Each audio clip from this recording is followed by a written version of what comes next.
નમસ્તે બાળકો, કેમ છો? મજામાં? ધોરણ 8ની અંદર સુંદર મજાનું પહેલું સત્ર આપણે પૂર્ણ કરી લીધું. બીજું સત્ર છે અને બીજા સત્રની અંદર પાઠ પહેલો છે અને એ છે પત્ર એવં ડાયરી. પત્ર એવં ડાયરી. પત્ર અને ડાયરીનું શું મહત્ત્વ છે એના વિશે સુંદર મજાની માહિતી આપણને આપેલી છે. આમ તો પહેલાંના સમયમાં જ્યારે મોબાઈલ, ટીવી કે આવા ટેકનોલોજીના સાધન ન હતા ત્યારે પત્ર લેખનથી જ હરેક વસ્તુ, હરેક કાર્ય છે એ પત્ર લેખનથી કરવામાં આવતું. તો એનું મહત્ત્વ આજે પણ કાંઈ ઓછું થયું નથી. પત્રલેખન આપણા જીવનમાં ઘણું બધું મહત્ત્વ રહેલું છે. પહેલાં પત્ર લખી દૂર વસેલા આપણા કોઈ સગા સંબંધી હોય એને પત્ર દ્વારા જ વાતચીત કરી અને સંદેશો મોકલવામાં આવતો. तो यही हमारी पत्र एवं डायरी वाला जो इकाई है वह अच्छी तरह से हम समझेंगे. दूर बसे अपने संबंधियों, मित्रों, परिवारजनों तथा कभी कभी विभिन्न अधिकारियों को पत्र लिखने की ज़रूरत या तो आवश्यकता रहती है. हमारे कोई दूर बसे सगा संबंधी, भाई बहन या तो कोई अधिकारी को भी पत्र लेखन से हमारा जो कार्य है वह करना पड़ता है. पत्रों के द्वारा हम अपनी बात अत्यंत सुगमता से उन तक पहुंचा सकते हैं. पहले के समय में देखो पत्र भी नहीं था, तब चिट्ठी, उसमें भी पक्षी, प्राणी, आप जानते हैं कि पहले तो कबूतर है वह चिट्ठी लेकर जाते थे, संदेशा पहुंचाते थे. तो पक्षी में कबूतर है, वैसे तो कुत्ता, प्राणी में घोड़ा, वह भी यानी घोड़े पर सेवक, सैनिक, राजाओं के सैनिक होते थे, उनके अनुसर होते थे. वह क्या करते हैं, पत्र लेकर दूसरे देश में संदेशा भेजते थे. लेकिन अभी तो आजकल तो दूरभाषा, ईमेल, इंटरनेट, मोबाइल फ़ोन आदि भी यह कार्य किया जाता है. फिर भी पत्रों का महत्व कम नहीं हुआ है. फिर भी आज भी ऑफिसों में, कार्यालयों में पत्र का व्यवहार अभी भी शुरू है. पत्र के द्वारा विस्तार से अपनी बात व्यक्त की जाती है. पत्रों से हमारी जो बात है ना, विस्तार से हम व्यक्त कर सकते हैं कि ऐसा करोगे, वैसे करोगे, आप आओगे, कब आओगे, ऐसे. पत्र के द्वारा विचारों को प्रेषित करना अन्य साधनों की अपेक्षा थोड़ा सस्ता भी है. मोबाइल में तो देखो अभी हम रिचार्ज कराते हैं और फिर इनके पैसे भी लगते हैं, लेकिन पत्र तो लिखकर हम भेज देते हैं तो बहुत कम पैसे में से बातचीत हो जाती है. अधिकारियों तक अपनी बात पहुंचाने के लिए, शिकायत करने के लिए, आवेदन या तो प्रार्थना आदि के लिए केवल पत्रों का ही सहारा लिया जा सकता है, अन्य साधनों का नहीं. अभी भी कार्यालयों में ये पत्रों से ही व्यवहार किया जाता है. तो देखो इधर मैंने पत्र एवं डायरी वाला जो हमारा इकाई है उसमें कहीं उनके रूप है, पत्र के कहीं रूप कैसे लिखा जाता है. तो पत्र के ऐसे हमारे पाठ्य पुस्तक में अभी बताए गए रूप हैं. उसमें से पहला है निमंत्रण पत्र, दूसरा है बधाई पत्र, तीसरा है आश्वासन पत्र, चौथा है अनुमति पत्र, पांचवा है प्रार्थना पत्र, छठा कार्यालय पत्र और सातवां है वह व्यावसायिक पत्र. तो कितने पत्र के प्रकार हो गए? हमारे पाठ्य पुस्तक में 7 प्रकार के पत्र बताए गए हैं. अब देखो पहला मैं निमंत्रण पत्र पढ़ूंगी, आपको समझाऊंगी पत्र कैसे लिखा जाता है. तो पत्र में देखो ये पता लिखा गया है. जब पत्र लिखते हैं तो पहले पता लिखते हैं. वैसे पत्र के पता लिखा है कि जन्मदिन के अवसर पर उपस्थित रहने के लिए निमंत्रण पत्र. जन्मदिन के लिए जन्मदिन के अवसर के लिए निमंत्रण पत्र भेजा है। हाँ, हमारा जन्मदिन होता है, कोई हमारे घर में अच्छा कार्य करते हैं तो उस समय हम पत्र लिखकर भेजते थे कि आप इस तारीख को, इस दिन को हमारे घर पर आ जाना। तो 90 बुधनगर सोसाइटी, लिम्बायत, सूरत, पिन कोड नंबर है 394210, 8 अगस्त 2011। शुरुआत कहाँ से होती है? प्रिय व्यक्ति हो तो प्रिय भैया हो, प्रिय मित्र हो, माता पिता जैसे लोगों को, गुरुजी को पूज्य से शुरुआत की जाती है। तो इधर प्रिय मित्र स्नेहल, क्या लिखा? प्रिय मित्र स्नेहल, सप्रेम स्मरण। तुम्हें यह जानकर खुशी होगी कि अगले रविवार को मेरा जन्मदिन है। इस बार तो छुट्टी के दिन ही मेरा जन्मदिन है, इसलिए मैं अपने सभी मित्रों को बुलाना चाहता हूँ और उन सबको आज निमंत्रण भी भेज रहा हूँ। तुम जानते ही हो सालगिरह का दिन कितने आनंद का दिन है। उस दिन हमारे कई रिश्तेदार भी आए हैं। विपिन, साजिद, प्रशांत, सानिया आदि अब सब आएंगे। मैं चाहता हूँ कि तुम भी उस दिन यहाँ जरूर आओ। यदि तुम नहीं आओगे तो हम सबको बुरा लगेगा। हम तो उस दिन सारे दिन आनंद ही आनंद करना चाहते हैं, आनंद से बिताना चाहते हैं। दिन भर भोजन, जलसा, खेल आदि होगा और रात को सिनेमा देखने भी जाएंगे। मुझे आशा है कि इस अवसर पर तुम भी जरूर आओगे और उत्साह और आनंद को बढ़ाओगे। क्या लिखा है कि हम सब मित्र मिलजुल कर आज पूरा दिन घूमेंगे रविवार के दिन और फिर साथ में खाना खाएंगे और रात को सिनेमा देखने के लिए भी जाएंगे। आपको सूचित करते हुए मुझे खुशी हो रही है। क्या कहा है कि मैं इधर आपको आमंत्रण देकर मुझे खुशी हो रही है। मुझे लगता है कि तुम भी ज़रूर मेरे इस जन्मदिन पर आओगे।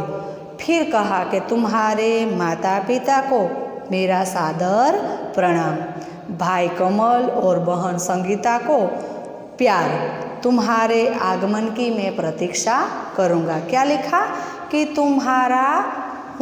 तुम्हारे आगमन के लिए, मैं तुम्हारा आवकार के लिए स्वागत करता हूँ। मैं प्रतीक्षा करूँगा कि तुम जरूर आओगे। ऐसे फिर तुम्हारा मित्र साहिल शाह। पत्र किसने लिखा? साहिल शाह ने लिखा है, लेकिन लिखा किसको? स्नेहल को। तो ऐसे पत्र में अपने लिए जो बात बताना है वह कम से कम थोड़े शब्दों में लिखकर सारे के सारी बात बता देना और लास्ट में सबको प्रणाम, घर के सभी बड़ों, बूढ़ों और भाई बहन को प्रणाम, ऐसे कहकर पत्र लिखा जाता है। यह निमंत्रण पत्र था। फिर देखो, निमंत्रण पत्र दिया लेकिन मित्र जो वापस उनके यहाँ नहीं पहुँच पाता, इसलिए ही उसने जवाब देते हुए फिर क्या लिखा है? बधाई पत्र लिखा है। मैं वह भी आपको पढ़कर सुनाती हूँ। क्या कहा? दूसरे रूप में कि मैं बधाई देता हूँ। उसने भी पता लिखा, शांति सदन, रावपुरा, बड़ौदा, 10 अगस्त 2011। प्रिय मित्र साहिल, सप्रेम स्मरण। क्या लिखा? प्रिय साहिल, सप्रेम स्मरण। कल ही तुम्हारा पत्र मुझे मिला तो हम सब खुश हो गए।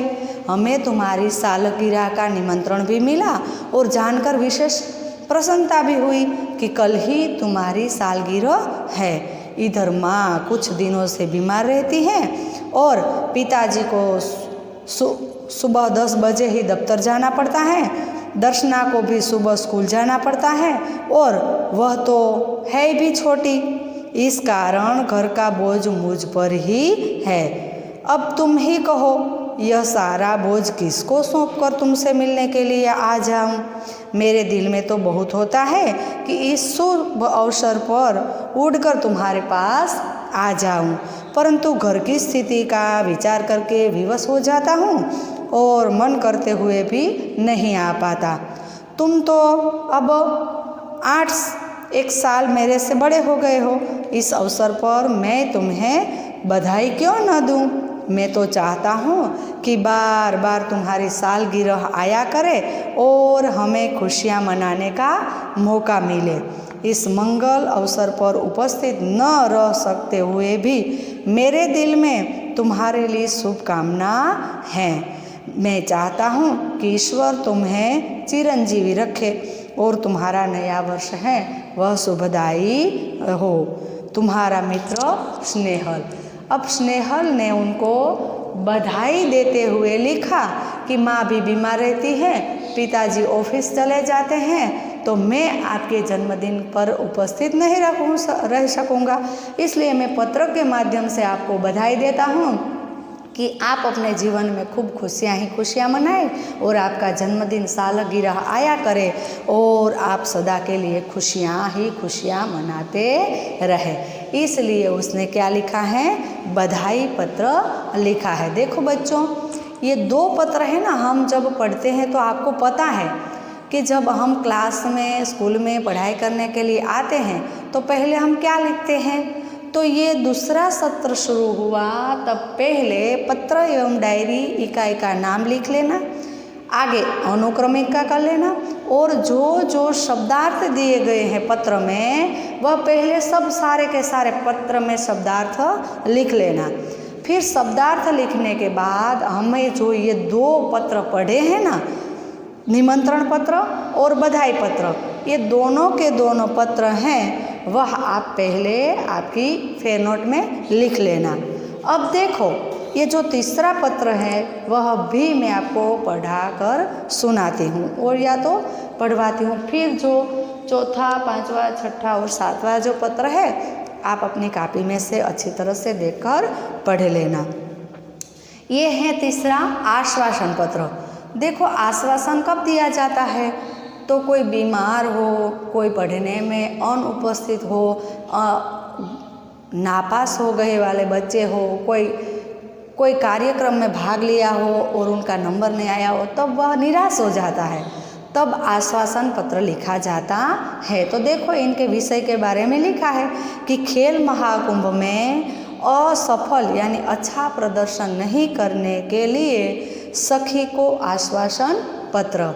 हाँ मित्रों, जब बहन बहन के साथ व्यवहार करती है, अपनी छोटी बहन, बड़ी बहन, तब प्रिय बहन, प्रिय माँ, प्रिय दादी माँ, ऐसे, और जब बहनपन की बात आती है तब प्रिय सखी के संबोधन से ही पत्र लिखा जाता है। मित्र होते हैं, भाई बहन दोस्त होते हैं तो प्रिय मित्र, प्रिय भाई, प्रिय दादाजी, ऐसे पूज्य दादाजी, बड़ों को पूज्य से पत्र का संबोधन किया जाता है। तो इधर देखो कि मातृछाया, स्टेशन रोड, कालपुर, अहमदाबाद, 17 नवंबर 2011। प्रिय सखी जागृति। अब कौन लिख रहा है? अवनी पत्र लिख रही है। प्रिय सखी जागृति, आज तुम्हारे पिताजी से फोन द्वारा पता चला कि तुम खेल महाकुंभ में चक्र फेंक प्रतियोगिता में असफल हो रही हो। इस समाचार से मुझे बहुत दुख तो हुआ कि तुम्हारा इस प्रतियोगिता में प्रदर्शन अच्छा नहीं रहा। हमने तुमसे बहुत आशा लगा रखी थी कि तुम जिले में प्रथम आओगी। क्या कहती है कि हमें बहुत आशा थी तुम इस खेल महाकुंभ में प्रथम आओगी। आपने मेहनत भी बहुत की थी, लेकिन तुम्हारे पिताजी ने कहा है कि आप उसमें सफल नहीं हुई। तो प्रिय सखी, खेल में हमेशा जीतना ही महत्वपूर्ण नहीं होता। अब जो कुछ होने वाला था वो हो गया है, इसलिए उसका शोक न करना चाहिए और इस असफलता से निराश भी न होना चाहिए। असफलता भी सफलता का सोपान है। सफलता उन्हीं के चरण चूमती है जो अपने ध्येय प्राप्ति के मार्ग में डटे रहते हैं। अब निराश या हतोत्साह होने से कोई फायदा नहीं है। मैं चाहती हूँ कि अब तुम दुगुने उत्साह से अभ्यास करो तो अगले साल तुम्हें अवश्य सफलता मिलेगी और तुम अपने ज़िले में ही नहीं गुजरात में भी प्रथम आओगी। मुझे आशा है कि तुम मेरी बात मानोगी और अपने अभ्यास में मनोयोग से लाओगी। यानी मन लगाकर आप फिर भी अभ्यास करोगे, आप ऐसे नासीपास नहीं हो जाओगे। अपनी सखी, अपनी फ्रेंड, वह उनको समझा रही है कि आप ऐसे असफल होकर हारना मत, आप और मेहनत करना। और तुम्हारी सखी अवनी तो अपनी सखी से, अपनी बहनपणी से ये क्या कहती है, आश्वासन देने के लिए पत्र लिखती है। देखो बच्चों, HW में मैंने आपको लिख दिया कि ये 3 पत्र है ना जो मैंने पढ़ लिया, वह 3 पत्र आप पहले लिख लेना। पहले तो HW में शब्दार्थ लिखना, शब्दार्थ, फिर ये 3 पत्र लिख लेना। फिर जब हम मिलेंगे तब मैं ये सारे के सारे पत्र है उनका आपके लिए अभ्यास करवाऊंगा।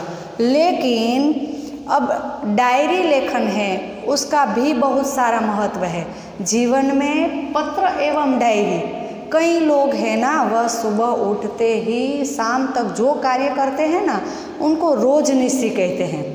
तो वह डायरी लेखन करते हैं और डायरी लेखन में अपने पूरे की पूरी घटना लिख देते हैं। डायरी लेखन का भी इतना ही महत्व है। तो डायरी लेखन से हमें पता चलता है कि उनके जीवन में कैसी कैसी घटना बनी है।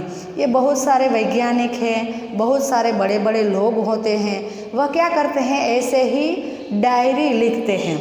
रोज़ की नहीं लिखते, तो क्या करते हैं, सप्ताह की, 7 दिन की, फिर कोई एक मासिक यानी 1 महीने के बाद लिखते हैं। कोई अच्छा कार्य किया हो, किसी से मिलना है, किसी से भेंटना, ये सारी भी जो बाबतें हैं वह क्या लिखते हैं, डायरी लेखन में लिख देते हैं। तो डायरी का भी हमारे जीवन में बहुत ही महत्व है। लेकिन डायरी में अच्छी तरह से क्रमबद्धता होनी चाहिए और डायरी में जो हमने अच्छा कार्य किया है और हमने जो स्वप्न देखे हैं ऐसी बातें नहीं लिखनी चाहिए।